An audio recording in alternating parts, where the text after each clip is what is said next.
Prophethood is a concept that is common to Judaism, Christianity, and Islam. Both the Bible and the Qur'an define the concept of prophethood in highly noble terms. So we should expect God's prophets to embody these ideals by being the best of people, with their behavior and lives representing a practical example for mankind to follow in order to come closer to God. When we look at the stories of the prophets in the Bible and the Qur'an, what we find, however, is that only one book represents the lives of the prophets in such a way that does justice to the noble concept of prophethood. The Bible tarnishes Aaron with the involvement in the worst of sins, idolatry. The people gathered around Aaron and said, "Come, make us gods." Aaron answered them, "Take off the gold earrings and bring them to me." So all the people took off their earrings and brought them to Aaron. He took what they handed him and made it into an idol cast in the shape of a calf. Monotheism, worshipping only one God, was the very essence of the message that God tasked Moses and Aaron to impart on the Israelites. So from this point of view, a prophet of God failed in the most basic of duties.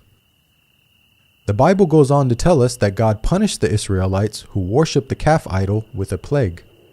And the Lord struck the people with a plague because of what they did with the calf Aaron had made. Aaron, however, was spared any such punishment, even though it is said that he was the individual that made the idol. Shouldn't prophets be more accountable than common people due to the greater knowledge that they possess and their higher positions of responsibility? By comparison, in the story that the Qur'an narrates, Aaron is free of the major sin of idolatry. It was in fact an individual called Samari who made the idol. In the Qur'an, it says that Aaron even orders the Israelites not to worship the golden calf. Aaron did say to them, "My people, this calf is a test for you. Your Lord is the Lord of mercy, so follow me and obey my orders." We can see that the Qur'anic account not only presents Aaron in a manner that is befitting of a great prophet of God, but it also does not contain any of the inconsistencies present in the biblical narrative. Prophet David and the accusation of adultery. The Bible relates a story about David in which he is accused of committing some very serious sins. From the roof he saw a woman bathing. The woman was very beautiful, and David sent someone to find out about her. Bathsheba, came to him, and he slept with her. Then she went back home. The woman conceived and sent word to David saying, "I am pregnant."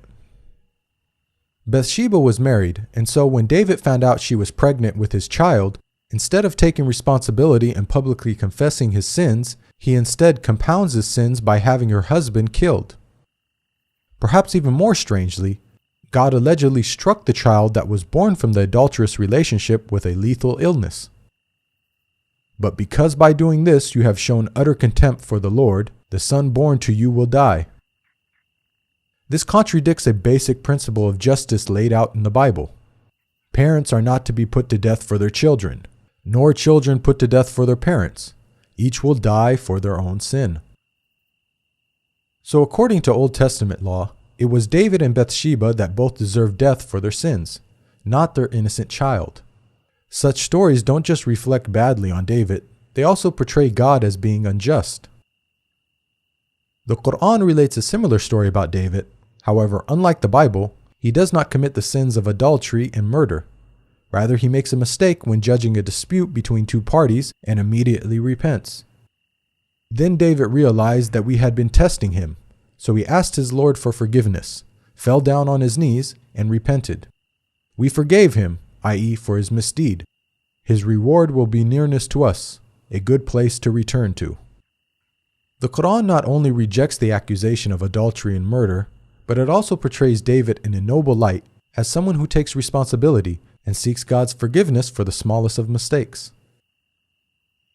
Prophet Noah and the accusation of drunkenness. The Bible tells us that after the great flood, one of the first things Noah did was to plant a vineyard and fall into a state of naked drunkenness. Noah, a man of the soil, proceeded to plant a vineyard. When he drank some of its wine, he became drunk, and they uncovered inside his tent. It is difficult to believe that this great prophet, who had the self-discipline to build a giant ark by hand, would then lose all self-control as soon as he sets foot off the ark. The Bible goes on to tell us that Noah cursed his own grandchildren when he found out that his youngest son, Ham, had informed his siblings about Noah's sorry state. When Noah awoke from his wine and found out what his youngest son, Ham, had done, he said, "Cursed be Canaan, the lowest of slaves he will be to his brothers." One can't help questioning Noah's conduct. Even if cursing was justified, wouldn't it make more sense for Noah to curse Ham rather than Ham's son Canaan, who was an innocent party? The Qur'an paints a very different picture of Noah. After the waters subsided, Noah inquires about the well-being of his rebellious son who refused to board the ark. It sailed with them on waves like mountains, and Noah called out to his son, who stayed behind, "Come aboard with us, my son. Do not stay with the disbelievers." The waves cut them off from each other, and he was among the drowned. Noah called out to his Lord, saying, "My Lord, my son was one of my family, though your promise is true, and you are the most just of all judges." Again, notice the stark contrast with the biblical portrayal. Rather than getting into a naked, drunken state and cursing innocent family members, the Quran tells us that Noah, a great prophet and leader of men, but also a father, turned to God with sadness for his dead son. Job and his many alleged blasphemies. The story of Job in the Bible is one of a prophet being severely tested. The story begins with God highly praising Job for his righteousness. God says to Satan, "Have you considered my servant Job? There is no one on earth like him.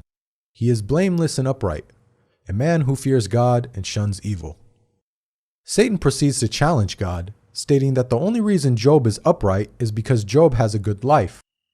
Satan predicts that if God were to test Job properly, then Job would curse God. "But now stretch out your hand and strike his flesh and bones, and he will surely curse you to your face." God allows Satan to test Job, and once the trials commence, Job fails to remain patient, and even goes so far as to blaspheme against God numerous times. "Then know that God has wronged me and drawn his net around me.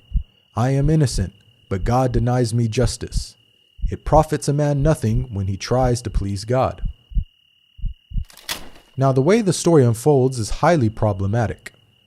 There is the issue of a prophet of God committing blasphemy, one of the worst sins imaginable. Also, the Bible is alluding to Satan knowing more than God in this instance by correctly predicting what would happen. Recall that God asserted that Job was a man who fears God and shuns evil. Satan challenged God by predicting that Job would blaspheme, and so Satan has proven God wrong. Can Satan, a limited and finite being, have more insight into Job than God, the creator and sustainer of the universe? The Quran resolves all these issues in just a few short verses.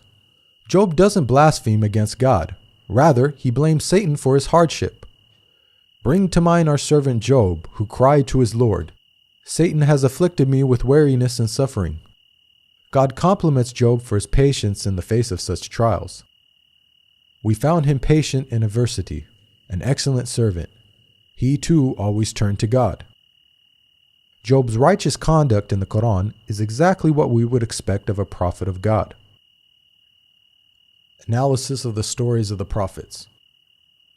Both the Bible and the Quran define the concept of prophethood in highly noble terms.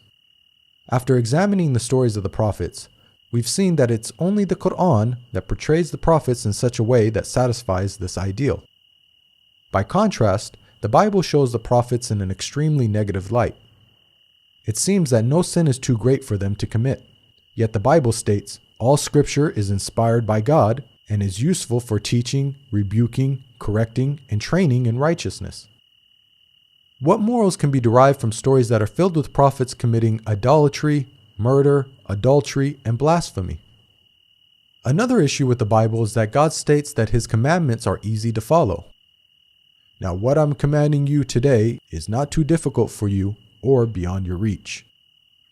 This message of encouragement was proclaimed to the whole of Israel, prophet and commoner alike. But how can the Israelites have been expected to keep the commandments when the prophets, those who were divinely handpicked and tasked with upholding and teaching the commandments, fail to keep even the most basic of God's laws. Does this not make a mockery of God? One of the names of the Qur'an is Al-Furqan, meaning the criterion between truth and falsehood. So the Qur'an not only confirms the scriptures that came before it, but it also corrects their distortions. We sent to you, Muhammad, the scripture with the truth, confirming the scriptures that came before it, and with final authority over them, so judge between them according to what God has sent down. The Qur'an defends God's righteous prophets against the slander and falsehood attributed to them in the Bible. It provides the best guidance for those who want good examples to follow in order to come closer to God and be successful in the hereafter. There is a lesson in the stories of such people for those who understand. This video is based on the book Jesus, Man, Messenger, Messiah.